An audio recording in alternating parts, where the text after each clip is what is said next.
Dar es Salaam kwa sasa baadhi ya Watanzania wamekuwa wakilalamikia sana huduma ya maji. Yapo baadhi ya maeneo kama Kimara, Kinondoni na hata maeneo mengineyo ya Temeke na hapa katikati ya jiji. Kweli ya kwamba production ya maji katika mkoa wetu, mashine zote zikiwa safi, kwa maana kutoka Ruvu juu mpaka Ruvu chini, ni zaidi ya lita milioni 596.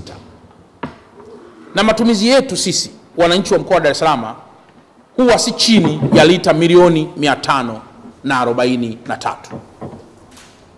Mpaka sasa kulikuwa na changamoto ama kumetokea na changamoto ndogo.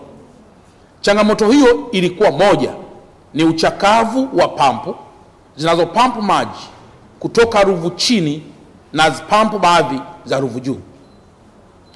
Mpaka sasa nayo furaha kuambia kuwa Wizara ya Maji kwa maelekezo maalum ya Mheshimiwa Rais na kwa usimamizi wa DAWASA zimekwishaagizwa mashine 8, kwa maana pampu 8, ambazo ndani ya mwezi mmoja ujao tunaamini kwamba pampu hizo zitakuwa zimekwisha fungwa kwa ufanisi ili Watanzania wote waweze kupata huduma ya maji kikamilifu.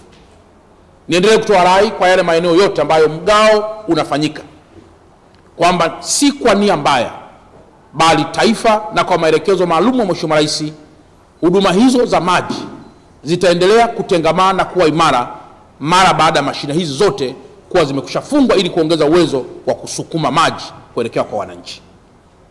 Yapo baadhi ya maeneo kama Kinyerezi, nayo yalikuwa kilalamika sana kuhusiana na maji.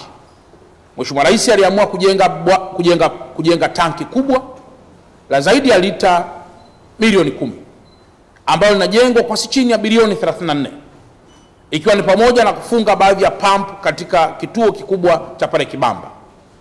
Tanki lile linakusudiwa kulisha maji kwa wananchi wa Pugu Station, baadhi ya maeneo ya Ukonga, baadhi ya maeneo ya Kinyerezi Segerea na baadhi ya maeneo ya Kibamba. Hivi ninavyozungumza, ndugu waandishi wa habari, matanki hayo yamekushakamilika. Kilichopo sasa ni kuanza kubadilisha mfumo wa mabomba yanayotumika kusambazia maji kwenda kwa Watanzania. Na naamini kwamba mara baada ya muda mfupi, mara baada ya kukamilisha zoezi hilo ambalo kwa sasa linaendelea, wananchi wote watapata maji kwa ufanisi katika maeneo yote ambayo nimekushataja. Niombe wana Dar es Salaam kwamba tuendelee kuwa na usikivu, tuendelee kuwa na ustahimilivu.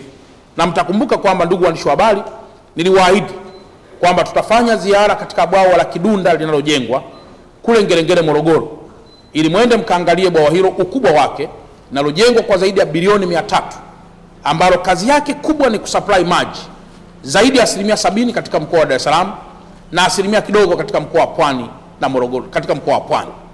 Na bwawa hilo mpaka sasa, ndugu waandishi wa habari, linaendelea kujengwa, na lenyewe mpaka litakapokuwa tayari, naamini kabisa huduma ya maji itakuwa imefikia mwisho.